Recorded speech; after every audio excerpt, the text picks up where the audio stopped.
Do you have enough offense between the big three of Giannis, Drew, and Chris? Hello and welcome to the Tampering Podcast, part of the Athletic NBA Show Network. I'm Sam Amick, NBA national writer at The Athletic, here with yet another trade deadline season pod. We're going to make the rounds, talk about the latest buzz and action on that front. Kind of slow to this point, but still plenty to talk about the goings on around the league. We have, as always, on the West Coast, Anthony Slater; on the East Coast, Fred Katz; and also on the East Coast, the one, the only Milwaukee Bucks extraordinaire / beat writer, Eric Name. What's up, sir? I think I'm technically in the middle. I wouldn't call myself an East Coaster. Bro, I'm a West Coaster. You're all just over there. That's all it is. Fair. Okay, fair enough. Are you home right now? Are you in the actual city of Milwaukee? Yeah, no, I'm in Milwaukee right now. Okay. Little homestand before I come out west and maybe join you guys in LA. I don't know. Yes. Are you coming through for the LeBron whole hoopla, whole scoring thing? record? Yeah. Listen to the tone. You guys hear the tone in Name's voice? Like, the LeBron hoopla, all that rigmarole. I mean, you're in it. I'm not in it. Like I can see it going on. Sure. All right. Thank you for. I think he's basing that off the theatrics we saw post non-call the other night. Oh man, yeah. Anybody? I've had many sleepless nights, my guys. Many sleepless nights. Hey, you don't got to talk to me about LeBron's platform being on a different level. So when he complains about the refs, and I've obviously lived it a few weeks ago, now you got the Referees Association tweeting about how remorseful they are. You got incredible memes about. I don't know if I even ever watched the movie Little Miss Sunshine, but did you guys see the side-by-side clip of that actress, or actor, I forget, just screaming and crying, and it just having a hell of a resemblance to LeBron's complaining post-regulation. Yeah, I'm just imagining like the sleepless nights. I'm just imagining like Zach Scott Zarba. Foster. Yeah, just like Zach Zarba rolling around in bed. Like the kids are late for school the next day. They have to write a note to the teachers. Just be like, sorry, missed a call midway through the third quarter. The kids are not going to be able to be in school because of this, the Lakers might not make the playoffs. And to be honest, maybe that is something the league should lose some sleep over. That's what's funny about this whole thing. Like the league doesn't want the Lakers in the playoffs.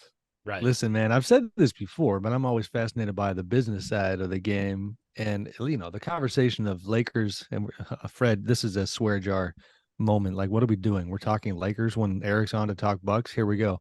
But like the Lakers need to get to the first round to break even financially, which always cracks me up. Like it ain't even about contending for a title at this point. It is a disaster for them economically every time they don't even get to the playoffs. And I'm sure that emotionally is really what was on LeBron's mind in that moment. Yes. He was definitely thinking, man, we're going to be in the red because of this. That's what he was thinking. All right, let's get to the topic at hand. Here's where my head is at, guys. I watched that Sixers Nuggets game, and man, was that a lot of fun. It was really cool. Just Saturday afternoon showcase type, old school ABC style. Kudos to the league for framing it the way they did. And you shouldn't have to say this, but kudos to the stars for actually playing. You know what I mean? Full squads, I believe, on both sides. Joel Embiid goes out and is just absolute beast mode. And then in terms of a moment among MVP candidates, without question, gets the best of the back-to-back MVP, Nikola Jokic. So Embiid, helps his MVP candidacy. Philly as a group and as a team looks that much more legitimate as a title contender. But the way this pod stream works, we try not to duplicate too much. They talked a ton about Joel and the Sixers on yesterday's pod. And so I wanted to take it the Bucks direction, because to me, I'm dying to get, Eric, your thoughts on, how you see Giannis right now, how you see the Bucks right now. Before I throw it to you, shameless plug, you have a very good, as always, one-on-one interview with Giannis that should be on the site today. Probably is by the time we put the pod out. Am I good framing it that way? Is that okay? Yeah. Okay. So you were nice enough to show me a little early preview, and it kind of segues perfectly into this discussion. And I'll break it down like this. Like, Giannis is averaging 31, 12, and 5, roughly. That has happened 3 times previously in the history of the game. That sounds pretty elite. That sounds pretty special. That sounds like a guy that you would think we're talking about as an MVP front runner. But not only are we not, although I'll be honest, I'm seriously looking at him right now. He's in the discussion, but he's not the guy we're talking about. And then B, to read your interview, man, that was like, it's like if my kids came home with a bunch of A-minuses on the report card and I'm telling them they're grounded for 2 months. Like that interview was, and this is why he's great, is that it's you and him nitpicking the hell out of his own game and talking about, oh, by the way, here's all the ways that he can still get better. But give us kind of your sense of where he's at and how all that unfolds. I mean, I think honestly, it kind of sets the tenor for the entire Bucks season, right? Like the Bucks just exist and everyone knows they're good, but if you don't pay much attention, you have no idea that Chris Middleton's played 10 games. You have no idea that Joe Ingles has played like 20 games. You don't really know any of the details. You just know the Bucks are generally good and they're going to be good and they're going to be in the championship hunt. And yet it's kind of been a rough season for them. They've kind of gone through some stuff. Giannis is great. As you said, 31.7 now, I believe, third in the NBA in scoring. And that's the most he's ever averaged in his career. It's 2 more points than he averaged per game last year. And yet, when you talk to him, and when we talked, our focus was the fact that he can't really make a jump shot right now. He hasn't been able to do the stuff that he normally does in the mid-range. He hasn't been able to hit threes like he has. Last night, I think he scores 50. Again, Giannis scored 50, and I'm talking about the negatives here, but this is just kind of where he's at. He scores 50 and he goes 3 of 4 from the 3-point line, and it bumped up his 3-point percentage by like 3%, I believe. Like that's how small the sample size is, but also just how not well he shot this season. And that I think kind of just sets the whole tone for what you're talking about with this Bucks team. They're 2.5 games back of the Boston Celtics. They are tied for second in the East. And more often than not, it feels doom and gloom. It feels like, oh man, can we catch some breaks? Can we get something to go right here? And it's fair to think through, right? Like Chris Middleton comes back for the first night all year long last Monday in Detroit.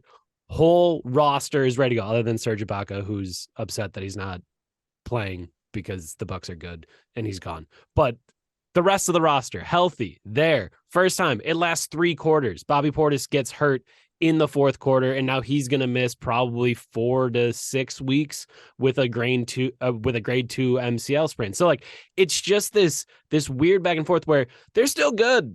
Things are still going well. Giannis is as good as he's ever been from a numbers perspective, but there is just all these little things still kind of picking away at that team where it's like, oh, the offense isn't quite good enough. And the defense has, been good, but then there's still some things to pick on there. Like, to me, the idea that, like you said, Giannis, literally a shade below the top defensive rating in the league, but sure. Right.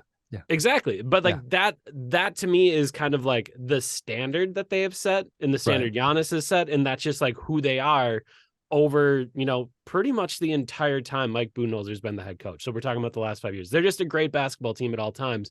But this year there's like some little stuff that you can kind of like pick at. So Eric, I have a question. You mentioned Giannis not shooting as well. And the team, the offense for their team has been a problem all year. And the easy thing to go to there is just they don't have Chris Middleton. And when they did have Chris Middleton, he was a shell of himself. He's shooting like 32% or whatever it is. And Middleton is an initiator and he's a bailout guy. Like part of the reason he's so important for them is late in the shot clock, you need a bucket. Give it to Chris Middleton, and he is like an underrated 3-level scorer. He can legitimately score in any way, and he always makes the right play and is an underrated passer. But if you look at their offense and you look at like their late shot clock offense, it's actually pretty good. Like they're in the top half of the league in effective field goal percentage late in the shot clock. And you mentioned Giannis not shooting well, but he's also operating totally differently, right? Like he's posting up more, he's dribbling into more jumpers. He's under 40% of his shots are assisted this year, lowest percentage of his career right now. So like how much is the offense just Middleton not being there? How much of it is we should worry about Giannis's efficiency, which is obviously still really good, but not the superhuman levels that we've seen the last half decade. Like, do you think there's anything to make of this? And should we be operating under the assumption that like Middleton is not going to be Chris Middleton? They're just not going to have the version of him we're used to for the rest of the year. Yeah, I mean, I think it's gonna be interesting. He's now been back on this second stint. So for those that don't know about Chris Middleton and kind of everything that has gone on from a national perspective, Chris Middleton had left wrist surgery over the summer. He missed the first 20 games of the season trying to get back from it. It was conditioning problems and like things with his legs, which is strange because he had a wrist injury. Again, it was left wrist surgery. So it was kind of strange that he missed that much time, but whatever. Got back on the floor. He was out there for 7 games, looked awful, just absolutely awful, missing shots, didn't seem to be in like the normal shape that you see him. And he just didn't look right. So he went back out and he missed a whole bunch more games. I think it ended up being 16 or 17 by the end of it. So he's played 10 or 11 games for the Bucks now at this point. And it's the Chris that has come back these 4 games. He's been back for 4 games now in this second stint. He's played 15 minutes a night, except last night he played 17. They're working him back slowly, but he looks like himself again. He looks like the late shot clock guy. He's doing his get a touch on the post and he's going to do a fadeaway jumper and you can't touch it. Like he looks like himself. So that is helpful. It's just a matter of when does it get stretched out? Like 4 games of 15 minutes is cool, but at some point you're going to need 40 minutes of Chris Middleton. That's what this whole Bucks thing is built on, is 40 minutes of that. So that needs to come back. As far as Giannis, I mean, I think the big thing is he doesn't get anything easy without Chris on the floor. And that is a real problem. Like with Drew Holiday is a spectacular player. One of my favorite players to cover. He's just really good. But if you see Drew Holiday in a pick and roll with Giannis, you're going to say, go ahead, Drew, whatever you want, man. You want to go all the way to the rack? Go for it. You want to shoot a mid-range jumper? Go for it. You want a 3? Do it. As long as you don't pass it to the world destroyer, we're good. And that's pretty much what happened for the entire time Chris was out. And Drew Holiday was spectacular during that time. He has like a very legitimate case to be an Eastern Conference All-Star this year. And we'll see if the coaches vote him in as such. Eastern Conference Player of the Week the other week. So like he has been great, but everyone just decided Giannis isn't going to be able to catch passes that are immediate shots. So no dunks, no alley-oops, no rolls. Like, we're just going to stuff everyone in there.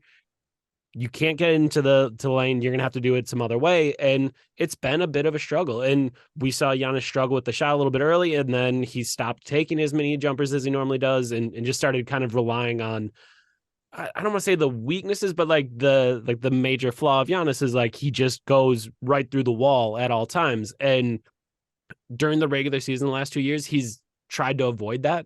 He's tried to work on all of his other things, all the other stuff that makes his game great. And now it is just like, I'm going to keep running through the wall because that's what we need to win tonight. Right. And I'm going to find a way.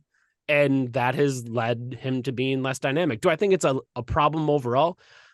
Maybe. I do think it would help if he could hit some jumpers. That is going to be something that he needs to do. But overall, I mean, I still think, as Mike Budenholzer has told us many times, there's still a whole lot of season left. Like we have a long ways to go until the finish line. So I do think they'll get there eventually. I'm just wondering, what is all this basketball talk? It's trade season time. We need to be talking transactions here. We need to be talking Jay Crowder for let's second do round picks. What? Yeah. I mean, that would be my. No, that's where I was going. Let's do it. Yeah, they seem to be, by Shams at this point, labeled, I would say, as the favorite for Jay Crowder, right? I mean, that seems to be how it's materializing. Where are you at on it? Yeah, I mean, I think as Shams and I have kind of been tracking this whole thing, it really feels like it's a situation where the Bucks are a team that knows they're going to have to play Jason Tatum and Jaylen Brown. And if you're going to play Jason Tatum and Jaylen Brown, you need big wings to throw at those two dudes and just encourage them to not get to the rim and somehow get them into turnovers and just kind of like doing the things that, you know, we saw the Celtics do poorly against the Warriors and other teams in their playoff run last year. And the Bucks know that, right? Like, we need a big wing. So how are we going to do this? What are we going to do? And they've zeroed in on Jay Crowder. And I don't think it's the worst idea, because Jay Crowder is playoff proven. He's played in finals. He's done the stuff, right? From He's Marquette too, right? From Marquette. From Marquette, good friends with Wesley Matthews, also on the Bucks, another old guy on the Bucks. So like, I think they've zeroed in on it. I think it makes a lot of sense for them, but they don't want to give up Grayson Allen, and the Suns don't particularly want Grayson Allen. And that's where, as we've gone through this, you've seen, I don't know how many 3-team configurations, right? Like, for the last 3 months, it's been like, okay, how do the Bucks and Suns figure out a third team? I think it was the Rockets for a little while, and it was the Wizards last week when they're thinking about maybe that's like a Rui destination to get him to the Suns. Like, all of that has just kind of been like the Bucks not wanting to budge on really giving up anything of high value. Let's say Marjan Beauchamp, their first round pick from this year, or their 2029 first round pick, which is the only first round pick they can give up because they traded Drew Holiday, or traded for Drew Holiday, excuse me, and gave away like all of their picks. So they don't want to give those things up. So it's like, hey, do you want Grayson Allen? Okay, you don't want Grayson Allen. Do you want Jordan Serge Nwora, Ibaka, Jordan Serge Ibaka, George Hill? Show him Thunder highlights of Serge Ibaka. He used to, block 100 it's gotta shots be a season. somewhat flattering to be. I mean, the Jay Crowder situation obviously has been bizarre, and to be Jay and be wondering what your next stop is going to be, and then to have the two teams that faced off in the finals, one of which you used to be on, more formally anyway, deciding that you are the difference maker down the stretch. These two, I mean, the Bucks certainly haven't fallen off. The Suns have, absolutely have. And to have the Bucks looking at it saying, no, I think that's the solution. We've seen what he can do when he's at his best has got to be flattering.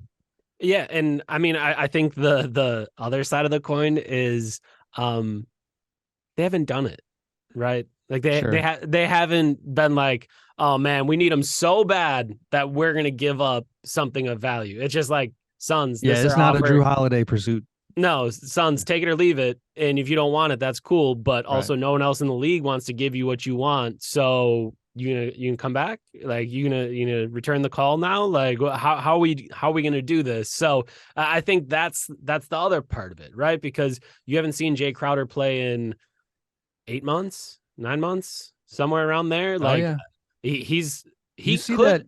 We saw it with the John Wall situation. Like, teams get nervous when they haven't seen a guy do his thing. And there's potentially opportunities to see a guy, but more often than not, especially veterans, they're not trying to sit here and go do an open gym so that you can sleep better at night as you pursue them. They want their reputation to stand for itself, and they want you to take whatever intel their agent gives you and trust that, which can be tricky. Sounds like the Suns overplayed their hand, to be honest. Like, I mean, they've had a little bit of stuff going on, Fred. They have, but I don't think that's why a Jay Crowder trade hasn't gone down. They've had a pretty high asking price on Jay Crowder and have kind of operated, at least, I don't know, correct me if you think I'm wrong on this, but I don't think I am. They've kind of operated as if the price on Crowder is not going to change from November to December to January to February, when we know the rest of the league is now wondering, okay, this guy's in his 30s. Is he in shape? And if he's not in shape, how long is his ramp? It's not just about, is he going to be in shape? It's also whether he's in shape or not in shape, he hasn't played. So he's going to need a ramp up time. Okay, well, depending on what kind of shape he's in, how long is the ramp up time going to be? Are we only going to have him for 20 regular season games? And if we're only going to have him for 20 regular season games when he's on an expiring contract, then why in the world are we giving up all of this value for a dude for 20 games? So it's, if you're doing it in November, right at the start of the season, it's not just, and I realize trades rarely happen then. It's not just about, okay, well, you can assume he's in better shape than you can at the end of January or beginning of February.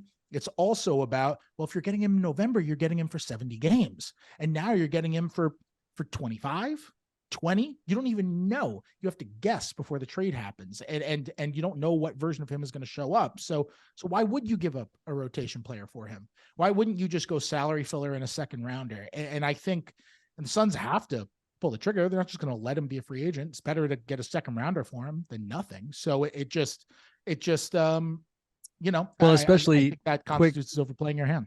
No, I agree, Fred. But quick context too. I mean, I do think at this point, because they dragged their feet on getting something done, they are now facing complications that make it even tougher. You know, with the ownership transfer going towards Matt Ishbia, I mean, anytime you have a new owner, they are going to be looking at that cupboard of assets and saying, hold on a minute. I don't even know what I think of this group and this GM and this coach and these players. I've got a long-term big picture vision. And so suddenly, if you're anybody negotiating with them, you know, they're looking at it differently. That's all there is to it. And I think there's more layers to it. So do you think, Eric, and with apologies to Slater, I'm swinging it back to the hoops a little bit. You guys hit on the offense. Like the year they won the title, they were 5th in offensive rating.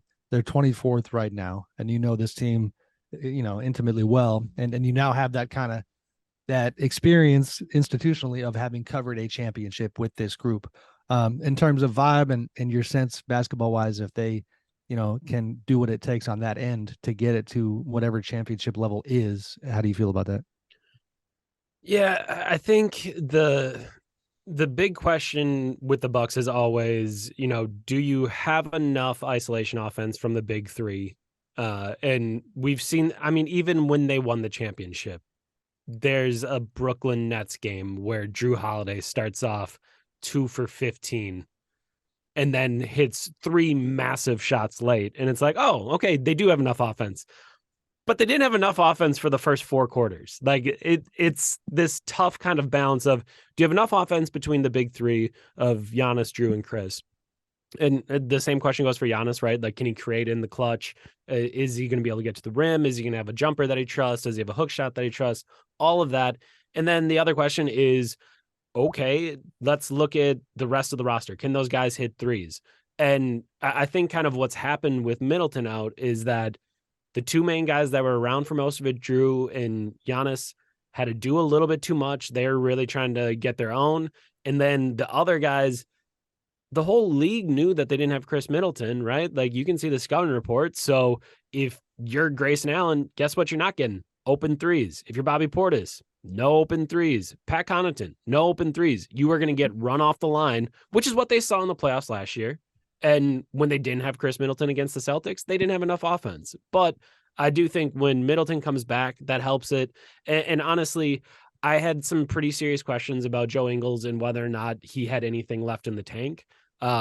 He, as if you're not familiar with Joe Ingles, he was already slow and white. As Joe Ingles would like tell you, like, I'm like an old, slow white dude. Literally the first I was gonna story. say, this is a panel of experts right here. Right. So like the first story I wrote about him this year was him saying like, yeah, everyone knows like I'm an old, slow white dude. And he is. And maybe he has lost a step with the torn ACL as he's come back from it. But when I watch that dude play, he knows how to make a pass. He knows how to get guys open. He's hit Brook Lopez on the roll more consistently than anyone on the team outside of probably Chris Middleton. He's found Giannis for lobs. Like, I think they will have enough juice. And I think it's been interesting to watch. This Bucks team has scored, I think it's 130 plus in 5 of their last 7 games. 4 of those, obviously, with Chris Middleton. And essentially, you're just seeing everyone move the ball, hit threes, and you're talking about vibes. Like, the vibes have picked up. And I think one thing that's been interesting throughout this season is this is really one of like the first years on this beat for me where I go into an opposing arena and the question I get from someone isn't about like, oh, you know, what's going on with the team, their offense or their defense, the nerdy basketball questions that you would ask me, Sam. I'm such a nerd. People Fred don't agrees. Those this year. This year it's been like, dude, what's going on in that locker room? Huh? Sure. Must be crazy in there right now. And the thing, like, I'm sorry to disappoint people, but like the thing I have to keep telling people is these dudes like winning, and they started off 9-0, and then they pretty much went 500 for that's about 2 months. They didn't have fun. It was not fun doing that every night. And Right. now for the last 2 weeks, They're scoring 130 every night. They're winning a bunch of games. And believe it or not, the vibes are great. Like, Funny how that happens. I know it's weird that, a team that's used to winning wins again, and then things are feeling good again. So I do think they have enough offensively. The vibes are getting better. And to me, it's going to be really interesting to see, one, if to go to Slater's point, if they settle for Jay Crowder, if that's the only move that they make, or if they have their eyes on something bigger. John Horst has always been incredibly aggressive this time of year. He always tries to go out there and add that last piece. So I'm curious if we talked about all the concerns about Jay Crowder. Is that big enough? Maybe they want to try to throw around that 2029 first and find someone even better that can juice up the offense even more. Any names, Eric? You gotta, you teasing the audience like that. Sure. I think Bojan Bogdanovic is someone that's very interesting. I think it's going to be interesting to see what his price ends up being. I think the Raptors guys are probably too expensive. Or Bogdan, by the way. I think Bogdan's being overlooked here. You can call about Bogdan too.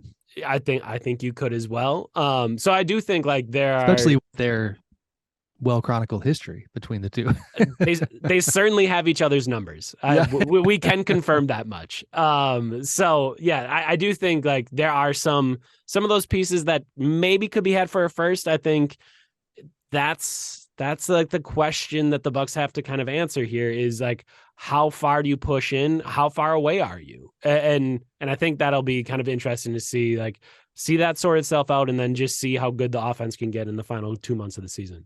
Real quick here, guys, before we let Eric get out of here, we're going to bring in Wizards beat writer Josh Robbins in just a moment to take a quick pivot there. Here's my last thought on the Giannis MVP front, and shout out to my guy, Marcus Thompson. We had a wonderful offline conversation yesterday that would have made for its own good pod or 2 days ago about Jokic versus Embiid MVP wise, and not just basketball, culturally, all these things that you see us talking about online. But one of the parts that was part of the conversation is the idea that last year when Jokic won it, that certainly part of the calculus analysis narrative, if you will, was that he didn't have help and he put that team on his back and got them to, I think, 48 wins. And so the question became like, I thought that was the narrative last year. Well, what's the narrative this year with Jokic? And it made me think about Giannis, which is like, you said it at the top here, Eric, like we're not really talking about the fact that Giannis essentially has a very similar version of that narrative. And the idea that they are within, arm's reach of Boston with that, with Chris missing all this time, with Drew missing all this time, and with everything else that you chronicled, I do think that it wasn't necessarily where Marcus and I took the conversation as far as Jokic, Embiid, Jokic. It kind of left me going, well, damn, like Giannis is a monster over here. And if he finishes strong, and who the hell knows, hits a few mid-range jumpers, then could he be the 3-time MVP? To me, it is very much within reach for him. Yeah, I mean, it's something where I think Giannis kind of thought like, all right, I won the 2, then we flamed out in the playoffs. I'm probably not getting MVP votes for a while. And I think last year he saw that, I can get MVP votes again. Like that, people will vote for me again. Right. And I do think that kind of reawakened the idea that like, maybe I don't have to, I don't even know, that maybe the Bucks don't have to be the 1 seed or whatever. Like maybe I can go get another MVP. And I think it'll be interesting to watch, because you're right. Like if Chris misses the whole season and they do this, then I think you have the exact same argument. I think it's going to get a little bit hairy because Chris only misses, if he plays the final 2 months, he'll miss, 35, 40 games. And I don't know if that'll be enough for people to be like, he dragged the Bucks all the way. They are one game behind. That's what's crazy. I don't know how you guys see it. I'm a sucker for when push comes to shove on MVP analysis. I a lot of times in terms of team success, I'm that guy that will change the drop down menu to league versus conference. And so I just did that. And league wise, just record wise, they are one game behind Denver. So in terms of if you have the Jokic Giannis debate, I think there's a strong argument to be made that in terms of team success, it is incredibly impressive that the Bucks are one game behind a Nuggets team that is, for the most part, fully stocked. Yeah, I think there's a very strong argument for Giannis, but I think the tough part with this league this season is I mean, you can do the same thing for 5 other dudes, right? Like there's a lot It's of wide good open. there's It's a wide lot open. there's a lot of good basketball being played. So I do think I was a little bit surprised on like the straw polls and stuff like that, not to see as much Giannis as I thought might be in there. But as we've seen, these things can change quickly. In another month, if the Bucks are first in the East, I'm sure the next straw poll will say, "Oh yeah, Giannis is back in the top 5 for MVP." Eric, appreciate you, man. It's been a while since we had you on. Really look forward to people enjoying your Giannis piece. And as always, it wasn't just a brief sit down. It was absolutely digging into the way his basketball mind works, which is your style. So keep up the good work. Thank you for jumping on. Appreciate you, brother. Today's show is brought to you by Chime. Visit chime.com/NBA show for more information. What's the first thing you do when you wake up? Is it checking up on your credit score? Yeah, I didn't think so. Well, at Chime, that's exactly what they do for you. With their secured Chime Credit Builder Visa credit card, you can start to build credit with your own money. Chime reports your payments to credit bureaus to help you build credit over time. Their members see an increase of 30 points on average. All of this with no annual fees, large security deposits, or credit checks to apply. So start your credit journey with Chime. Sign up, only takes 2 minutes, and doesn't affect your credit score. Get started at chime.com/NBA show. That's chime.com/NBA show. The Chime Credit Builder Visa credit card is issued by Stride Bank N.A. pursuant to a license from Visa USA Chime checking account and $200 qualifying direct deposit required to apply for the secured Chime Credit Builder Visa credit card. Regular on-time payment history can have a positive impact on your credit score. Impact to score may vary, and some user scores may not improve. Out-of-network ATM withdrawal fees may apply except at MoneyPass ATMs, in a 7-Eleven, or any Allpoint or Visa Plus Alliance ATM. All right, we are back. And listen, we are now on the YouTube channel, gentlemen, for the entire show. This is a new revelation, and that means a couple of things here as we bring in the great Josh Robbins from the Wizards beat and a good friend of mine. That means that Josh and I, next time he's on, we're going to have to talk about wardrobe and the fact that, we're sitting here rocking the same athletic jacket today. We did not plan this. So we are basically out here as an, free YouTube athletic commercial, I guess, being good company men. Josh, what's up, sir? How are you? I'm fine. I'm a little bit confused. I'm very happy to be invited on this pod for once. Damn. And shots fired.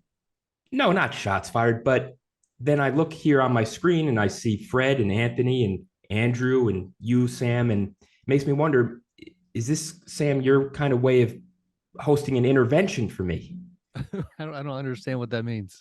Well, maybe you guys want to intervene on some of my behaviors or whatever, personal life choices, anything like that. This is the normal crew, brother. This well, is the Josh, crew. I can. Well, the fact that you've had me on is I can intervene on something. I can intervene on something. Let's go, Fred. From personal experience, Josh, I think you need to get away from the Wizards. It's a really treacherous emotional process. They consume you. I, like the NBA referees, have had so many sleepless nights, just rolling around, wondering about that $9,000 comically small Otto Porter trade exception from 2018. It's a man. You thought we nerded out on the Bucks, Slater. When you cover the Wizards, you are part of a fraternity that's just like you've gone through it. That's not a fraternity that's really having any fun. I don't think that's the fraternity. Fred, he's coming from covering the Orlando Magic for however many years. How many years did you cover the Magic, Josh? 13 years. But let's move off this, guys. I'm happy covering the team I cover, and let's just. Hey, they got a big three foreman. They're going to commit to Kuzma, yeah.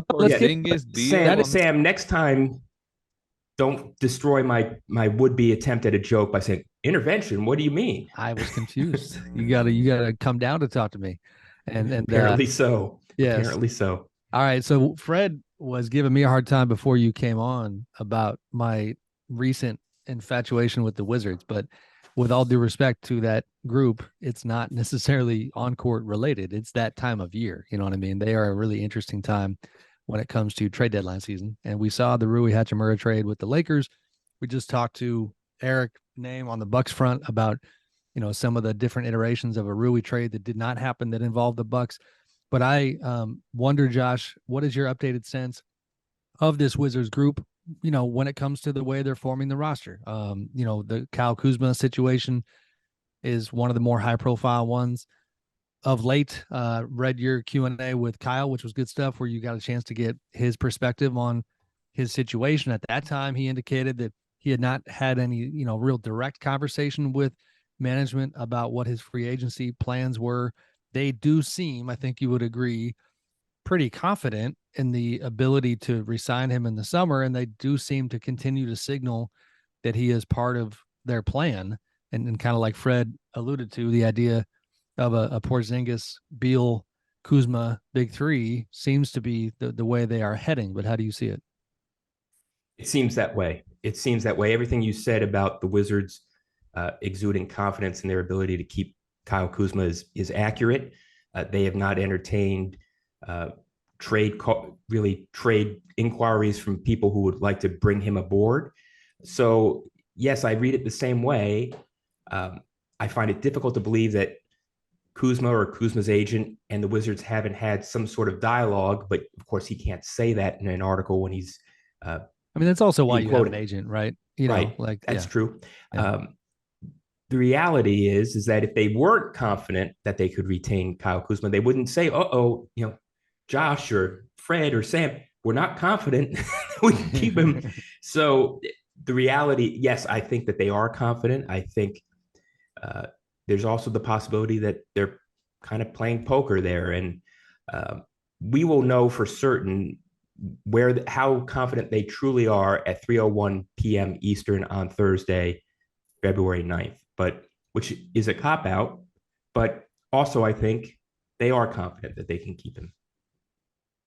Well, and to your point, I think the rumblings would be louder, at least by now, if they were saying one thing to media types and then opening up dialogue more so with other teams. And we're not seeing that. And then it begs the question, I don't know which one of you guys feels like diving in, but it does beg the question basketball wise that, is that a prudent plan? Is that the way to go? They occasionally rather get described as, it's the Blazers get called the Wizards of the West and vice versa. You've got this Damian Lillard, Bradley Beal parallel, this idea that you're continuing to build around a guy that is a, elite, phenomenal player on his own, but the roster doesn't look anything remotely close to title contention worthy.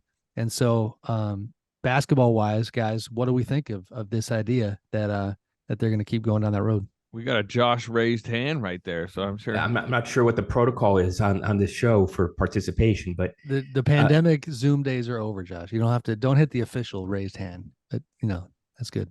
I'll raise my hand if I wish. There's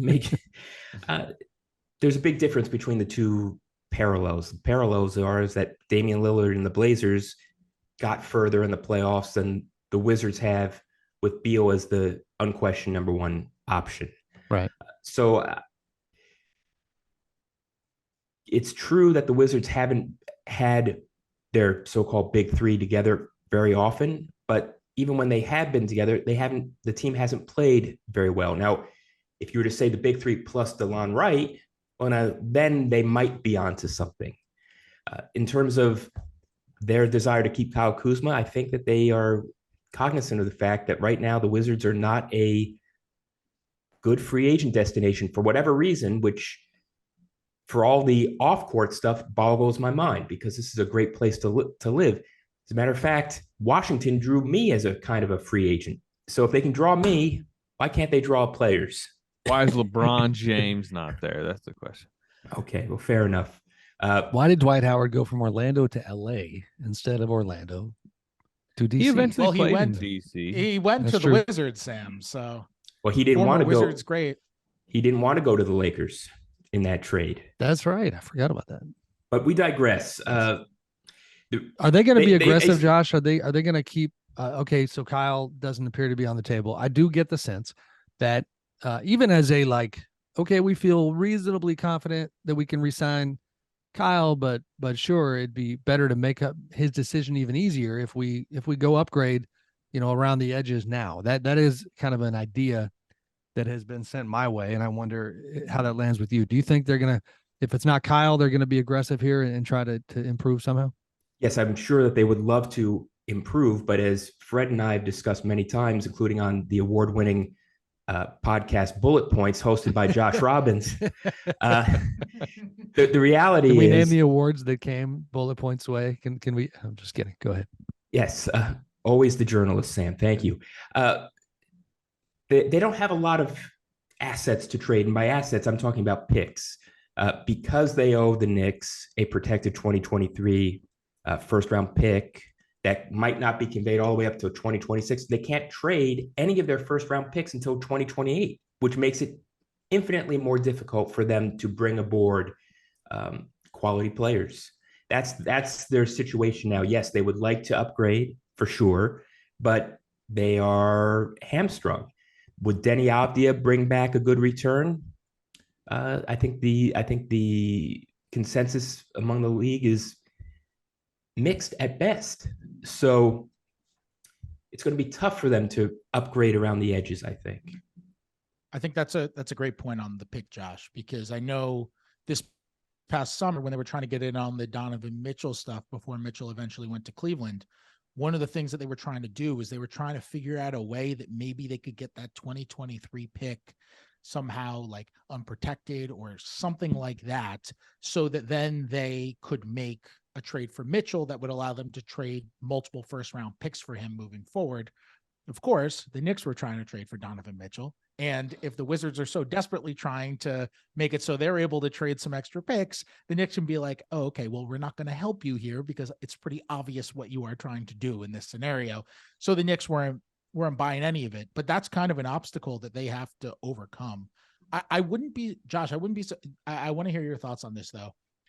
Taking it down from like a star level sort of thing. And it's just like trying to get better on the margins. Tommy Shepard has always kind of been obsessed with those DeLon Wright sorts of players, right? And right. those kind of do the right things, play hard on defense, good advanced metrics sorts of guys. Like DeLon Wright is so much better than his counting numbers. Do you see them? Like I've heard some rumblings about them going after particular guys sort of that ilk. Do you think that they're going to be able to pull something like that off? And if, or I should even ask you, how hard do you think they are trying to pull something like that off? And then do you see it as a feasible thing that could happen?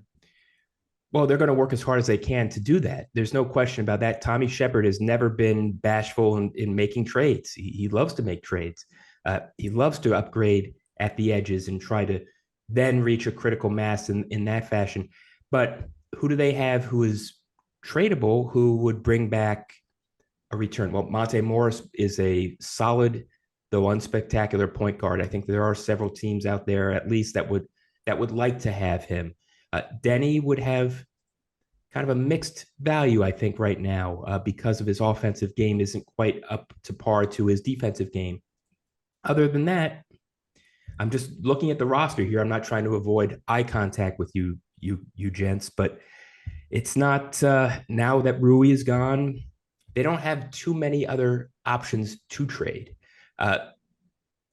Never discount Tommy Shepard's ability to make lemonade out of lemons. He did that with the John Wall contract. Then he did it with the Westbrook contract. Arguably, he did it to a degree with the Hachimura deal. So they're going to try, but I think it would take, no pun intended, Anthony, some magic for them to pull off. Some wizardry. I didn't want to go there. That was a little too simple. Yeah, what is it with you and these mystical teams, Josh? Are you ever going to cover a team that doesn't sound like it's part of a Harry Potter movie? Raptors next. Do I have to answer that ridiculous question? So I have a follow-up here. I'm gonna throw out some Wizards propaganda that they will happily throw out at people, which is that we look, no matter what they say, they're very obviously a team that just wants to try to get into the playoffs. All that being said, when Bradley Beal plays this year, they actually have a winning record. And you look at their starting lineup, and when Monte Morris, Bradley Beal, Kristaps Porzingis, and Kyle Kuzma are on the floor, they're eviscerating teams. Like they are killing teams, no matter whether it's Daniel Gafford out there, and they've been really good with Gafford in the starting lineup, or Denny Avdia when he was starting earlier in the year, and has been really good, by the way, since the Hachimura trade. How much of their confidence that, like, okay, we're locking into this roster is just based on the fact that those three guys especially clearly play well together versus just like, okay, it's the Wizards and they are just going to try to get into the play-in tournament because that's the objective and that's what they do. It's an objective reality that they haven't had their core together for the vast majority of the season. That's true. And if anyone on YouTube was watching my face as you were asking that very good question, Fred, and noticed that I wasn't quite looking at the screen, it's because I was calling up these numbers. And you're right. Any three-man lineup of Beal, Porzingis, and Kuzma has a 5.4 net rating. So they outscore opponents by 5.4 points over 100 possessions. That's really good. However, and there is a however here, the team is only 11-12 when all three guys have played. So that's a problem. What they would then counter and say is that when all three of those guys plus DeLon Wright, their best perimeter defender, plays, then they're really good. Isn't it interesting that maybe one of the most important people on the entire roster is DeLon Wright? They are now 14-6 in games that he's played. I'm not suggesting DeLon Wright is a star player, but to the Washington Wizards, his value is much stronger, much higher than it's been in any of DeLon Wright's previous stops. It's been a good fit. And that's kind of the beauty of the game, right? Like it doesn't make him a star, but it's a team game, and he obviously fits in well. Today's show is brought to you by our friends at Rocket Money. Visit rocketmoney.com/NBA show for more information. Did you guys know that the average person has like 12 paid subscriptions? Think about that. If you think you've only subscribed to a handful of services, you might want to go and double check. With Rocket Money, you can quickly identify and cancel all your unwanted subscriptions. Like, you know that streaming service you got just to watch that one TV show but you haven't used again? Well, with Rocket Money, you can cancel it very easily. Rocket Money, formerly known as Truebill, is a personal finance app that finds and cancels your unwanted subscriptions, monitors your spending, and helps you lower your bills all in one place. Over 80% of people have subscriptions they've just completely forgotten about. Rocket Money will quickly and easily identify the subscriptions for you so you can stop paying for the ones you don't want. Simply find the subscriptions you don't want and press cancel. Rocket Money takes care of the rest. Stop throwing your money away, cancel unwanted subscriptions, and manage your expenses the easy way by going to rocketmoney.com/NBA show. That's rocketmoney.com/NBA show. rocketmoney.com/NBA show. Josh, let me go big picture a little bit before we let you out of here, and appreciate you coming on. Slater is bouncing, I think. Thanks, brother. I want to know your thoughts on the big picture, meaning ownership management, the Ted Leonsis experience. You know, Tommy Shepard's been there a number of years now, and almost out of fairness, I feel like mentioning that, you know, we had a piece recently looking at Bob Myers' situation with the Warriors and the fact that he doesn't have a contract beyond this season. And I, you know, had reported in there that, excuse me, the Knicks, the Wizards, and the Suns were seen as situations to monitor down the line in terms of potential destinations for Bob. Now, admittedly, those are tricky things to report because you're hitting on, you know, teams that have a guy running the team. And Tommy, you know, is somebody who is still in the trenches, so to speak, doing his thing and trying to get this team to a better place. But just thoughts on Tommy's position and kind of just the ownership / management dynamics and feeling right now. Ted Leonsis has a reputation for being remarkably patient. He stuck by Ernie Grunfeld for a long period of time until they wound up not getting Kevin Durant, and then signed several guys with that cap space to deals that didn't make a lot of sense.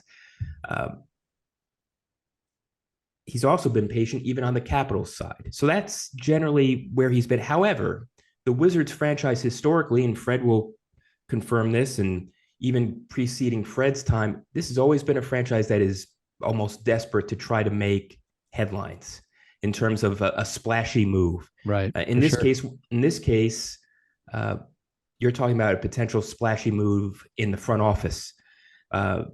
So it wouldn't be totally out of the question to conceive of some sort of scenario in which the Wizards try to get Bob Myers, and then if they somehow did sign him to a deal, then they could say, "Wow, look at us! We have Bob Myers now. Come buy tickets, watch our Well, and they, games." as you know, they And pursued Masai Masai. Ujiri and Tim Conley. You know, Right. they've done this before. That's true, and so I think that your reporting has legs, Sam. I don't think that it's totally But out it of the doesn't sound question. like Tommy is in terms of just, you know, the ground beneath him. It doesn't sound like you see that as tenuous. No, but I also think that we have to remember that it was the owner who decided, or at least not only at least consented, or at least wanted the Wizards to re-sign Bradley Beal to a 5-year max deal. So Tommy Shepard, even if he wanted to sign Beal on his own, is still operating under the kind of the plan that has been kind of put into place, or at least the directions that have been put into place by Leonsis.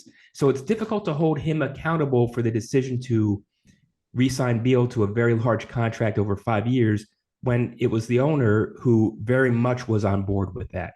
Right. He's playing within the rules or the boundaries that Ted Leonsis at least endorsed, perhaps pushed. Right. Right. Good stuff. Josh, I appreciate you coming on, my friend. We will figure our wardrobe out next time you come on the show. I mean, all athletic is better than no athletic, so we checked that box. But thank you, brother. Fred and Anthony look great. I think. Well said. Well I said. just want to say, Sam, before we go, Yes, about a sir. month ago, I was pushing you in our Slack to talk more about the Wizards on the podcast. I wanted to talk about the Wizards. I was trying to convince you that they were interesting. You were against it. I pushed you, and then I got to talk about the Wizards, and you and Slater sat there on the Zoom as I was really just ranting like a wild man about the Wizards and just actively said nothing. I've never felt so unlistened to while recording a podcast, and then made fun of me about how little you cared about anything that I said. I can't think of a more unprofessional podcast moment in my entire life. And then this is cyberbullying. For the last, and then for like 3 straight podcasts, I try to convince you they're interesting. You say no, and then for 3 straight podcasts, they are talk about interesting. the Wizards, and then we get on the Slack. They're totally interesting, and then we get onto the Slack this week, and you're like, "Oh, I invited Josh Robbins. We're talking Wizards." So, Sam, I just want to say, welcome to the dark side. You will have many sleepless nights thinking about Otto Porter trade exceptions too. I don't know, it's brother. A fun time. Come, let's talk on February 10th. That flame might be out. We shall see. All right, guys. Josh, again, I appreciate you. Fred, stop picking on me, and we'll talk to you guys next week.